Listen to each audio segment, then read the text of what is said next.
Hello and welcome to Hot and Heavy, the Elaine Bennis podcast. I'm your host, Shivani Desai.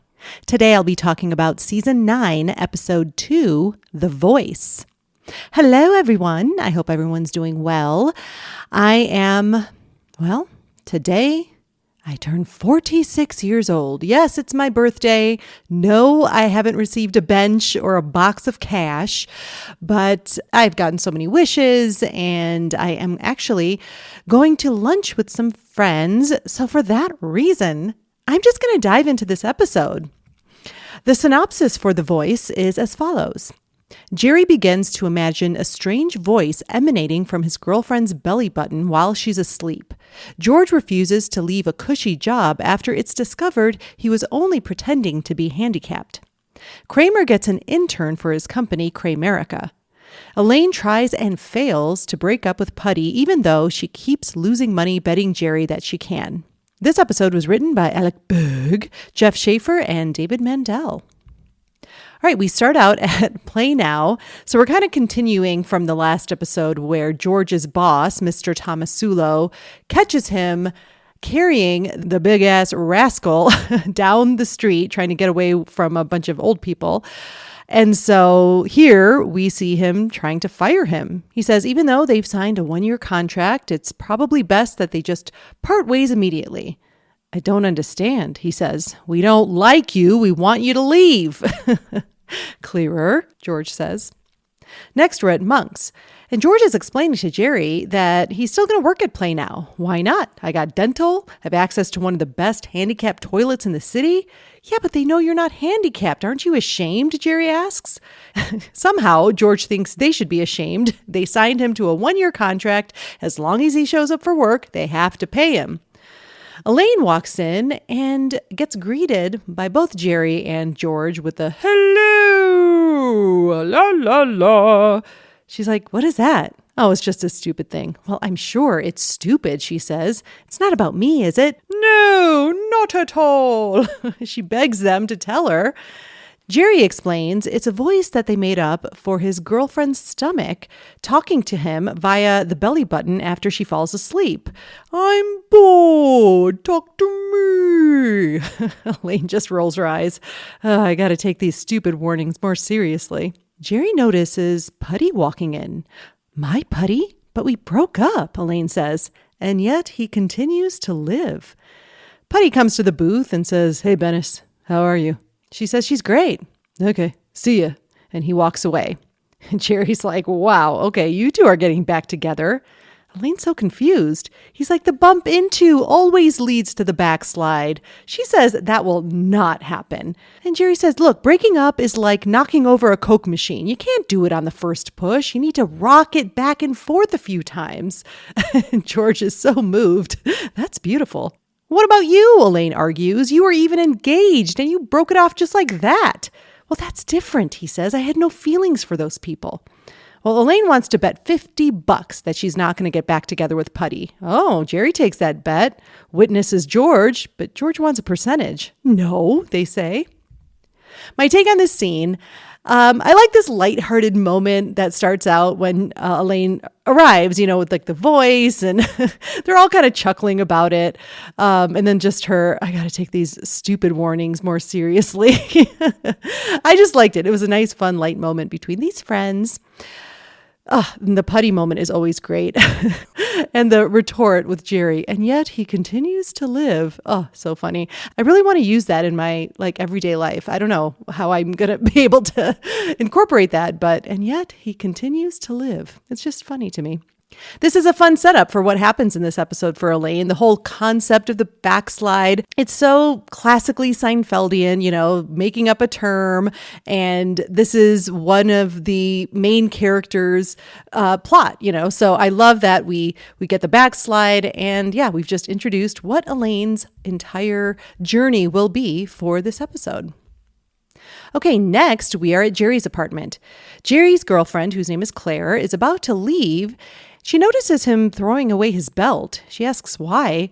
Well, he unbuckled too wildly at the movies and it touched the side of the urinal, so that's the end of that. She looks at him, so you're insane? Yes, quite. Kramer enters, and as soon as she closes the door after she leaves, we get the hello, la la la. Kramer is appalled at what he read in the paper. They're redoing the Cloud Club, and he claims that it was his idea conceived 2 years ago. Which part, Jerry says, the renovating the restaurant you don't own part or the spending the $200 million you don't have part? Great line. Kramer is so frustrated. He knows he has all these gold ideas, but they don't go anywhere. And Jerry starts listing why they don't go anywhere, a bunch of insulting reasons. But Kramer claims no, it's because of all the menial tasks, one of which includes coming to Jerry's place all the time. Elaine enters and she does the hello. And Kramer blames her arrival for his whole day now being shot. Jerry asks where she was the previous night I called you. Oh, I went out with a friend. George? No.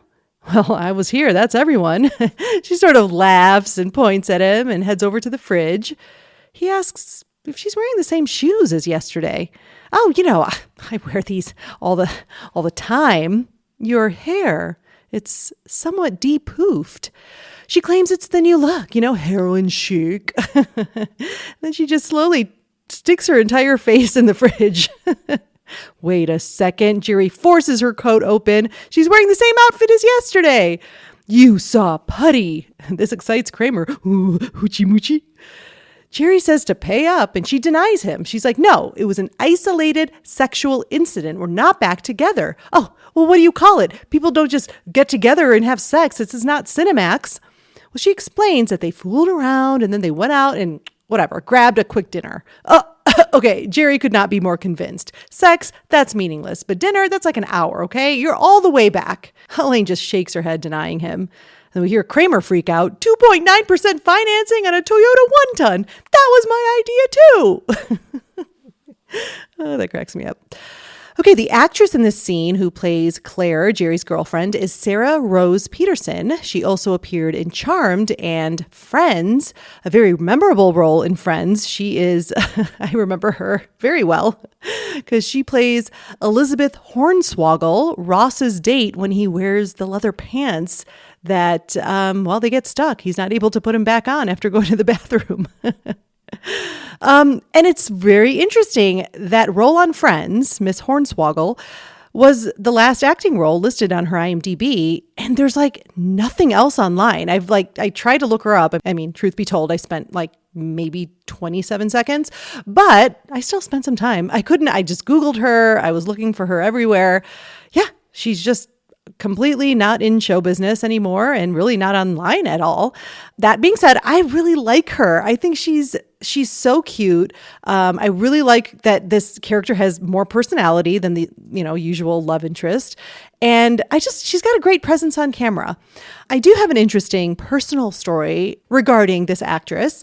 I remember being in college and seeing this episode, and it's after this very scene when she's telling Jerry, so you're insane, and then she leaves, and as soon as she closes the door, my college boyfriend at the time, he was like, she would never date Jerry. It was very clear. My college boyfriend was like, come on, you cannot cast these women who are just off the charts gorgeous with these men. It just doesn't make any sense. So I remember his comment about that. Well, and I also noted it, my little jealous college girlfriend self. I was like, you think she's pretty? Okay, fine.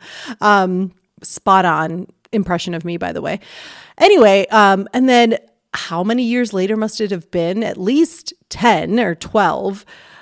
We were watching this episode, my now husband and I, and literally after that very same scene, she closes the door and my husband turns to me and he goes, is Jerry good looking? And I was like, what do you mean? He's like, to get a girl like that, is he good looking? Just help me out here because I just can't see it. I just started laughing because I was like, oh my God, this is this weird deja vu, this parallel universe thing. So I told him what my college boyfriend had said after this very scene, literally the moment she closes the door. And so, yeah, my husband just confirmed it. He's like, yeah, she is incredibly pretty. It just doesn't seem like the right type of casting. And I was like, well, when is it ever? I would say, let's see, if I were to put a number to it, what? At least 95% 4% of all the love interests for all the men on this show are way out of their league. And then my take on the scene, I think it's so fun. JLD plays all of these emotions so brilliantly. I love uncomfortable Elaine. I've said it before, she kind of, her eyes dart around, all the physicality she does. And yeah, just like denying it in the beginning, super funny.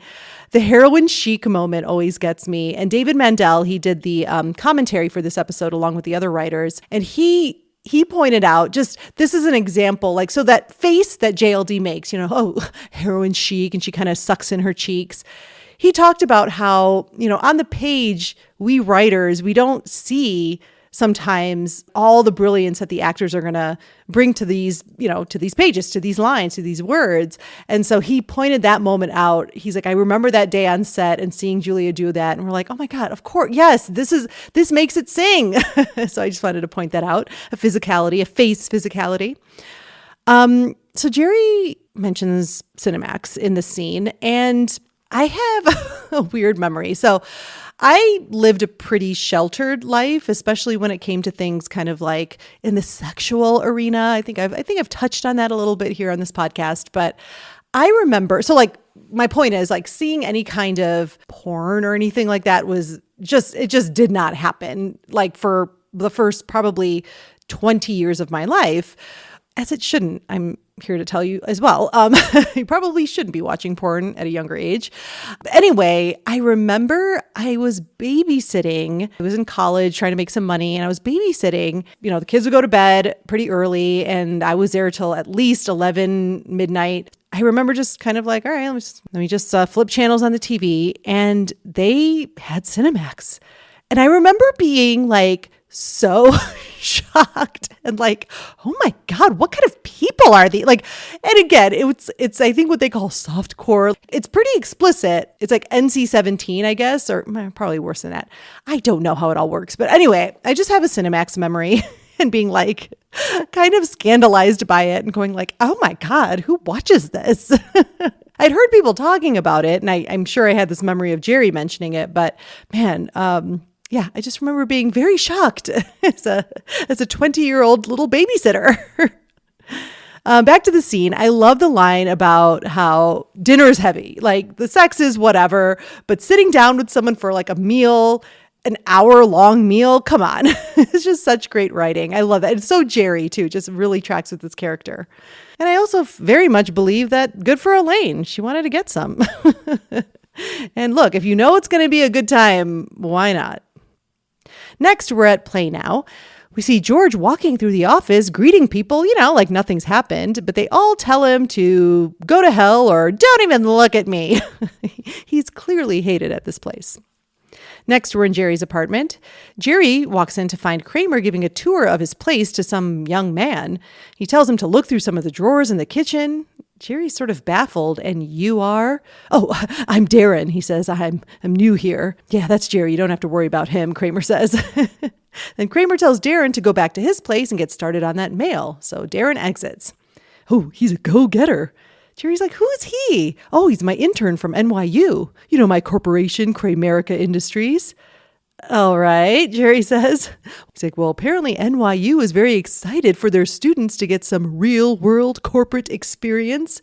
But you only provide fantasy world corporate experience, Jerry says. Kramer says this will really free up his time. He can focus on other things like his bladder system. Jerry's had enough. He's like, it's time to go. No, he says, for oil tankers so that the oil doesn't leak out if it crashes. Jerry has to admit, that's a pretty good idea. Now it's time to go. And Kramer exits. And Jerry gets a call from George. Hello. George is now in some sort of bunker. It's like Hitler's last days here. So you're going to leave? No, George says. He's invigorated. I'm like a weed, Jerry. Jerry hangs up with George because he has another call. It's Darren from Kramer's office. He wants to schedule a lunch at Monk's in 10 minutes. Do you need directions? No, I don't, Jerry says. Okay, I'll call back in 5 to confirm. And Kramer likes that. Yeah, 5. Elaine enters. All right, where's my money? She says, no money. I am putty free. So are we eating or what? So Jerry calls Kramer's place. This is Jerry from Jerry's office. We're going to be 3 for lunch. What do you mean he's already left? Well, Kramer enters and Jerry says, oh, Elaine's going to join them for lunch. Is that okay? What? When did this happen? Darren! All right, my take, not much Elaine stuff here. We're just moving the story along, but I do like what her arrival elicits, that Kramer moment yelling at Darren. Next, we're in Elaine's apartment. We see her on the couch, and we hear a voiceover of her thoughts. She thinks, she may have left her gloves at Puddy's house. Oh, I should call him. I need those gloves. But then when she leans over to the phone, the gloves are right by the phone, and she laughs about it. That's funny. That's really, really funny. You know who loves funny stories? David Puddy. So she grabs the phone and starts calling. My take, this is so fun. I always love this voiceover device. I think it's so well done. In the commentary, David Mandel, who, by the way, is the chattiest commentator. This man does not take a breath, I have to say. But he is a wealth of really, really great information. I have to, I have to admit that. Anyway, he says that they used the whole voiceover device in order to avoid the terrible sort of talking to yourself thing that a lot of the sitcoms did. Before this, he said, you'd always see like an actor by himself, like in a scene, just talking to himself. And they just thought, that's awful. Like no one does that. So that's why they would employ this voiceover stuff. And that the actor would record it prior and then react to it on set as the recording was played. Of course, JLD is so great at this. Just every reaction is on point. And once again, we have horny Elaine. She just wants to use Puddy for his bod.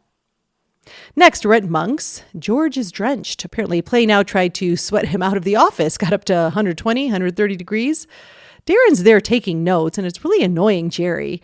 He tells him that, Mr. Kramer's in a meeting with Mr. Lomez, and he didn't want to miss anything. George is still not relenting. He's going to stay at Play Now, even though they're installing asbestos the next day. Jerry says, I guess you can handle anything except real work. He says, bring it on. Kramer arrives and asks Darren for an update. He says how Jerry and George got into an argument about what Iron Man wears under his armor. And George is adamant that he's naked under there. Oh, that makes a lot of sense. Oh, shut up. And Darren goes on to say Jerry then went to the bathroom and that Mr. Costanza took ice from his water glass with his bare hands to wash up. And he said to Darren, this never happened. Jerry spits out the water he was drinking. Next, we're at Jerry's apartment. He's in bed with Claire, and he just keeps giggling, and she's asking, what's so funny?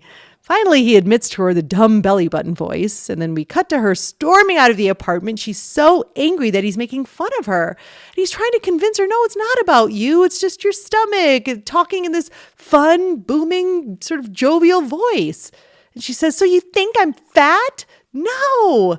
Darren enters and says, hey, buddy, Kramer style. And Jerry throws him out. And Claire says, you know what, I'm leaving too. And Jerry tries to tell her, look, it's just a fun character, like the Kool-Aid guy. He is fat, she says. And she exits. Jerry says, he's not fat, it's just water weight. Kramer enters unhappy. The flavor yogurt Darren brought him was not right. Darren yells from across the hall that the dean wants to schedule a meeting. And apparently she's calling on line 2. Kramer says nothing before, I didn't note this down, noon maybe. And Jerry asks, line 2? Yeah. Kramer says, your phone is line 1. Next, we're at Elaine's apartment. Puddy is getting ready to leave. They clearly just had another sexy session. And he loves this arrangement. And Elaine's like, this is what Jerry doesn't understand. We can see each other all the time, but it doesn't mean we're back together. He says, I love just seeing you and having sex. And she kind of laughs. And he continues on how it's great not having to do all that, work. Well, either way, she says, calling you and buying you stuff. David, hearing about how everyone at work isn't as smart as you. It's brutal. Well, Elaine does not like that. He is way too smug about this. She says, that's it. We're back together. Oh, no. Oh, yes. Come on, be reasonable. She grabs his face and kisses him, tells him he's staying over and they're going to cuddle. What? You heard me. Strip. My take, I love this scene so much. Once again, the magic of Patrick Warburton in this character, everything he says is just pitch perfect. I love the way he delivers every line. And then I also love Elaine's shift in emotion. It starts with, as soon as she's like, David, it's so great. And the punishment of getting back together, like that's the punishment. Like, we're back together and we're going to cuddle. It's very funny. Very well done. All right, next we're back at Play Now. George gets to his office, but the doors have been boarded shut. He sort of chuckles at the lengths that they've gone to and says, all right, okay, as he walks away. We cut to the inside of the bunker, and there's George busting through the vent into the office. Then he calls his boss and speaks to his assistant. He wants to leave a message for Mr. Tomasulo. Yeah, if he needs me, tell him I'm in my office. That is one of the best Jason Alexander scenes of all time. I absolutely love that phone call. Next, we're at NYU. Kramer is meeting with the dean about Darren's internship, and, well, she's been reviewing his journal, and she reads off some of the items. Mending chicken wire, a high tea with Mr. Newman. Kramer is just so confident. He's like, I know it seems so glamorous, but it's all business at Kramerica Industries. And she calls him out about how his enterprise seems to be nothing but a solitary man in his apartment who may or may not own a chicken. And with Darren's help, we'll get that chicken, he says. She apologizes. There's no way we can allow Darren to keep working with you. Kramer stands up in protest. He says he finds this capricious and arbitrary. She says, your fly is open. As you can tell, I love that. I could not get that line out. Okay. Well, anyway, the actress here is Ella Joyce, and she plays the dean. She is known for the TV series Rock. I know I remembered her from that when I saw her in this episode. And she also appeared in Set It Off, the Jamie Foxx show. And, oh my gosh, she was also in the TLC video Waterfalls. That's pretty amazing. And she is perfection, start to finish. Amazing performance. As you just heard, I cannot even think about that end line without making me laugh hard. Like, not just like chuckle, like whenever she's grabbing her pen, she's like, your fly is open. Oh my God, it's so dismissive. There's so much said with that line. It's like, your fly is down. Like, you can't even get it together enough to have your fly zipped up at a meeting. There's no way you're qualified or have any kind of association with a legitimate corporation. And we're not going to send our students to work with you. It's all just said with that. And her demeanor. Oh, I just love Ella Joyce. Fantastic casting. All right, next we're in Jerry's apartment. Claire is over and Jerry is trying to mend the relationship. She tells him she'll get back together with him as long as he agrees to never do that voice again. Never? Never. What if you're not around? No, she says. So I have to choose you or the voice. That's right. I can do that. She says, what's your decision? I don't know. And we get a montage of Jerry contemplating this to Lionel Richie's Hello, for obvious reasons. He's at the pier. This is the classic place for all life contemplation moments on Seinfeld. We see him sort of saying hello and hello over and over again at different places. And then also being with Claire and, seeing her pretty face at a restaurant with him. So it ends with him at the door of Claire, and she answers it, kind of excited, and he goes, hello! She slams the door in his face. I mean, come on, Jerry. Next, we're in Jerry's apartment. George can't believe he chose the voice and tells Jerry that, I think I'm getting tired of it. I think I like the girl better than the voice. Oh, Jerry can't believe it. Elaine enters and Jerry greets her with the voice. She says, still? She begrudgingly hands Jerry $50, tells her she should never bet against the backslide. She tells him, well, it's not for long because she's going to break up with him anyway. He doubts it. He's seen them together. They're miserable. It's kismet. Double or nothing, she says. You're on. Witness, George says from the bathroom. You're in there again, Jerry says. I think Blaine now was putting something in my food. Kramer enters as Elaine exits, and he's dressed in Jerry's clothes because Darren took all his clothes to some cleaners. I'm clueless. Then he notices the time. Is that clock right? He was supposed to pick up Newman from the zoo 12 hours ago. As he's exiting, Jerry says bye in the voice, and Kramer comes back and he's like, that voice is played. Really? So played. And George says, I told ya, from the crapper. My take, not much to Elaine's part here. We just needed her to pay Jerry and move the story along. We find out that she's going to break up with him right away. I think the best part of the scene, I love it when she enters and she says, still? That look on her face, she's like, oh God, we're still doing this. And it's also great that everyone's on the same page about this voice except Jerry. I sort of like when Jerry's like the odd one out. All right, next we're in the hallway. Darren is at Kramer's door, and when Kramer answers, Darren says, look, I don't care what NYU says about the internship. He's very passionate about Kramerica Industries. And Kramer's like, look, it's over. And he closes the door. Then he reopens it about a half a second later. Well, you're still here? I haven't had a chance to leave, he says. Well, Kramer says, well, I'm not changing my mind. And he shuts the door again and then opens it up right away. Whoa, you are a tenacious little monkey. And then he says, okay, and he agrees to work with Darren again. But what's their first priority? Going to see what Jerry has to eat. Next, we're in play now. We're in Mr. Tomasulo's office. He tells George, okay, you win, that they've had it. You leave now, and they'll give you 6 months' pay, half of his contract. And George counters with the fact that if I stay for the entire year, I get it all. You want to play hardball, huh? Mr. Tomasulo gets on the intercom and announces to the entire company that George's private bathroom is now available to all employees and their families. Nicely played, George says. I'll see you in hell, Costanza. Next, we're at Jerry's apartment. George enters, and Jerry is in the process of getting back together with Claire over the phone, but not before he confirms with George, we're really done with the voice? George is like, yeah, we are. So he's like, okay, we're back together. Bye-bye. Then we hear a thud out in the hallway. We see out there that Darren and Kramer are rolling a huge drum of oil to his place. Kramer tells Jerry and George how they're going to test his bladder system. I think this is so dumb. George is like, you have to drink that whole thing? No, for oil tankers. He just needs a rubber container to fill it and drop it so that they can see if it can withstand the weight. So George gets an idea. Would a big rubber ball work? Yeah. Well, Play Now has all sorts of rubber balls. He tells him to come down to my office to test the bladder system there. You're not, Jerry says. Oh, yes, George says. If Mr. Tomasulo wants to play dirty, well, there's nothing dirtier than a giant ball of oil. The next few scenes are a breakup montage between Elaine and Puddy. First at Monk's, she tries to break up with him, but then he compliments her sweater and gives her a little look. Well, that's all it takes. We cut to them in bed. Whew, that was a doozy. Puddy is just breathing, and there's a great blooper of that because every time JLD looked over at Patrick Warburton, and I don't know how you could keep a straight face, just that look. The next we see her giving Jerry money. You want to go again? She says, book it. And then George again from the crapper says, witness. Next they're at her apartment. She says, look, I know this hurts, but it's the way it has to be. And again, he just gives her this look all googly-eyed. And then we see her paying more money to Jerry as he laughs with a cigar. Then at the movie theater, Elaine and Jerry are there.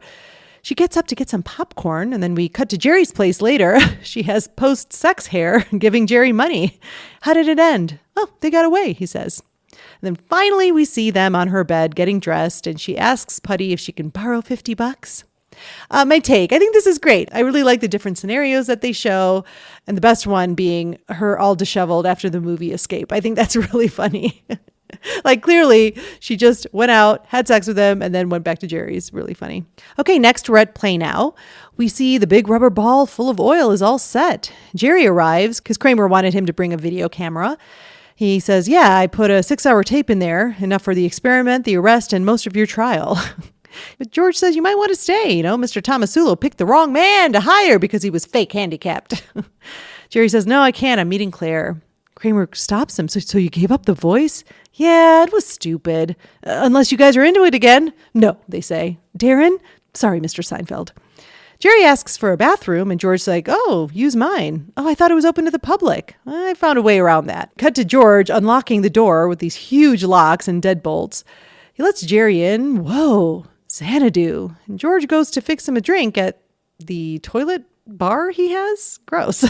Why would you keep that in your bathroom? So then back to Kramer and Darren. They open a window, and Kramer waxes on about how he's going to solve the world's energy problems by pushing a big ball of oil out the window.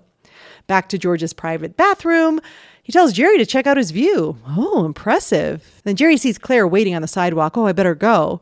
But then he sees Kramer and Darren right above her, about to drop the ball of oil. Jerry tries calling down to her to move, but she thinks he's doing that dumb voice because he's yelling, hello. She tells him, I'm not looking up if you're going to do that voice. Then bombs away. Oh, this is going to be a shame. And then we hear it splat onto Claire. Well, that didn't work, Kramer says. Then he gets an idea. What about this? Ketchup and mustard in the same bottle. Oh, that sounds interesting, sir. And then Kramer and Darren hear the sirens, and they close the window. Next, it's technically the tag. They're at Monk's. Jerry is reading the paper, and apparently Claire won her lawsuit against Play Now. And now they're filing for bankruptcy. He turns to George. I guess that means you're not getting... Nope, George says. Yeah, George is shit out of luck now, and he's the one that caused it. Jerry asks what happened to Darren. Kramer says very seriously, Darren is going away for a long, long time. So he clearly took the fall for Kramer. Jerry remarks on how funny Claire looked all covered in oil, and then he does the voice. Oh, I got beaned with a giant ball of oil. I'm slippery as an eel, George says. La, la, la, Kramer adds. Jerry's just so giddy it's back. And we cut to Elaine's bed. She and Puddy are in bed together, and now she's sure that they're supposed to be together. It's the way it's supposed to be. Why are they fooling themselves? But then Puddy tells her he wants to break up. Oh, nuts, she says. My take, it's a funny ending. Of course, Puddy isn't interested in her after she has set her mind to being back together with him. So, the pie in the face moment for Elaine that we get sometimes. Okay, I'm going to take a quick break and I will see you on the other side. Are you lonely? You could use some intimacy, but you aren't finding that special person? Do you find yourself rifling through the cesspool of terrible exes just to fill the void? Then you need Hoochie Moochie, a unique dating app that connects you with an ex for some fooling around time, but then reminds you of why you should absolutely not get back together with them. I was going through such a romantic slump. I certainly couldn't trust myself to make good decisions. Thanks to Hoochie Moochie, I was able to have an isolated sexual incident with an old boyfriend. After we had a doozy of a time, I simply tapped the All Done button on the Hoochie Moochie app and immediately received a reminder of how this ex used to whistle the Jeopardy theme every time he was looking at a menu. And I immediately had no desire to spend another second with him. Thanks, Hoochie Moochie. Signing up with Hoochie Moochie is easy. Just fill out your basic information and we can find everything about you. How? Seriously? Your phone is basically a wire at this point. For a limited time, with every new membership, you will receive a free Iron Man costume, complete with a base layer to go under the armor. Hoochie Moochie, because you can never trust your genitals. And we're back. I kind of went over some of the extras with the commentary from David Mandel. Another thing that was said, it was actually in the inside look and in the commentary from Spike Feresten. The story of The Voice pretty much came about because he did the same thing for a long time with his girlfriend, except it was a voice coming out of her ass. And Jerry liked the idea, but he's like, I feel like it's a cheap kind of joke. He hated cheap jokes for it to be coming out of the ass because maybe it's like, oh, is she farting? Or, he's like, I didn't want it to resemble some bodily function. So they switched it to the belly button. But also in the inside look, Jerry's like, I do sort of wish we went with the original arrangement. He did wish that they actually had the voice come out of her ass. Something else that was funny was during the creation of this episode, Spike Feresten told his girlfriend what they were doing and how it was this voice, he had to tell her, oh, it's based on something that I've been doing with your ass. And just like Claire did, she got super upset. And so Jerry's like, okay, you have 2 more scenes where you're trying to get her back and apologize to her. So I just thought that was funny. Oh, I thought this was so interesting. In the IMDb trivia page, apparently in a deleted scene, it's revealed that Claire won $26 million from Play Now. I just love that. All right, moving on to Greg's Sack Lunch. Greg is our most dedicated contributor, and every week he sends us a sack full of thoughts on the episode. So his overall thoughts, he says, there is so much ridiculousness in this episode that I've never really been a fan of it. George's stuff at Play Now is probably the funniest, and I do like Elaine's backsliding with Puddy over and over again. But the dumb Jerry voice thing and Kramer having an intern just seem like writer's room ideas they wanted to throw in at some point. Interesting. I do like it. I don't know. I like all the plot lines. Again, I talked about this last week and I've talked about it, I know, many times, but the later we get into the seasons, and certainly for season 9, we are in the broad comedy era of this show. And so I just embrace it. I think it is really ridiculous, but I think it's also really funny. But I do think Elaine's is probably the most grounded, maybe, obviously back and forth, but that is something that happens with certain people and certain couples. The George storyline, to me, it's just so quintessential George. And Jerry's line pointing out like, wow, you will endure anything except actual work. I think that just sums up George in a nutshell. It's so great. Okay, so next in Greg's sack, I find his favorite scenes and Elaine moments. He says, I love when Elaine comes in and Jerry notices her hair is de-poofed and she's wearing the same outfit and she has to come clean on losing the bet. It's so funny how she tries to play coy at first. That moment when she says, this is the new look, heroin chic, cracks me up every time. Oh, yeah, for sure. Such a highlight. But yeah, that whole chunk when she enters, when she's trying to play coy, that's a good way to put it. Oh, just so much JLD brilliance. Greg goes on to say, I love the fight Elaine and Puddy get into when he says he doesn't have to listen to her talk about how the people she works with aren't as smart as her. That's hilarious. I never really loved Puddy, but in this scene, he cracks me up. He actually makes this dynamic work as he always just sort of goes with the breakup and makeup that she has initiated each time. That is until the end when he finally breaks up with her. Yeah, I think that's another thing about this relationship. She clearly calls the shots. I mean, I think there's a certain element of him that's a little scared of her. So he just goes along with it. But like we said, you pointed this out last week, Greg, where you did say, I'm not a big Puddy fan, but this dynamic between these two characters, Elaine and Puddy, there's something that just works because I think Elaine needs the person she's with to be a little bit of a punching bag, and Puddy is just perfect for that. Next in Greg's sack is his scene swap idea. He says, there's a lot I could live without in this episode between Jerry and Kramer's stories. George gets a lot of time with his play now determination to stay story, and I love that. So the adjustment I'd make would be to have more fully shown scenes of Elaine with Puddy. They do quick cuts to show the backslides and the new bets, and I just would have liked more of this all. I don't disagree with that, except, and I'll bring this up in my final notes, but I do think the backslide thing, there's not much you can do with it. So in my opinion, I think like that whole montage is sort of the perfect way to present it.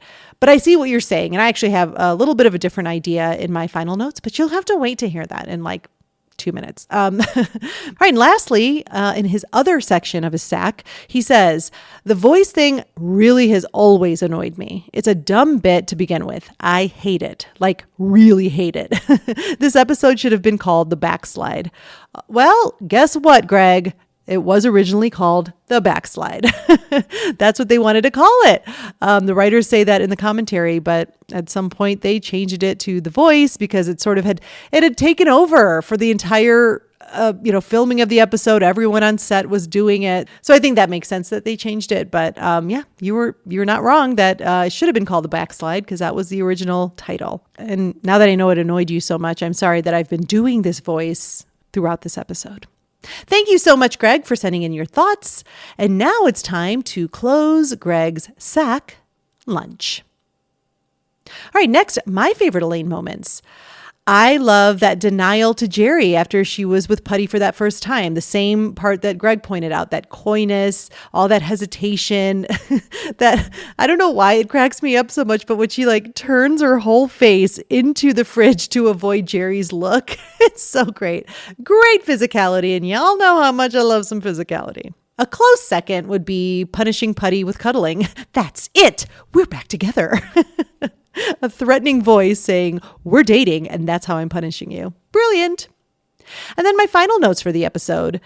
Look, any Puddy Elaine episode is gold for me, and this is no exception. I like the simplicity of this storyline. Like I said, this is very classic Seinfeld. We have the backslide, the terminology that is whatever coined here, and we also get to see Elaine's weakness for Puddy over and over again, and that she's so confident that I cannot be back together with him. But it's like a vulnerability we see with Elaine. Puddy just gets in her head. You can't deny it. But like I was saying during Greg's sack lunch, there's only so much we can do with the backslide stuff. So my idea, maybe we could have seen Elaine get more involved with something else. Like, I don't know. I was thinking maybe the Darren plot. Maybe she really is impressed with Darren and she tries to get him to work at Peterman, or maybe she tries to employ Darren to break up with Puddy because every time she tries to do it, he gives her those eyes and she can't resist. That could have been fun. I didn't really want to hear her doing the voice. Helping Jerry with Claire, maybe. And the George thing, I think, is just so good and it works perfectly fine on its own. But yeah, Elaine poaching Darren, that could have been something. Overall, a really fun plot where JLD gets to flex a lot of those comedy muscles, so, I'm a happy camper. And I think that's all I can say about The Voice. Thank you so much for listening. Please make sure to follow Hot and Heavy on social. On Insta, it's at Hot Heavy Elaine. On TikTok, it's at Elaine Bennis Podcast. And if you'd like to email me any thoughts, please do at elainepodcast@gmail.com. Thanks again for listening, and I will see you next time.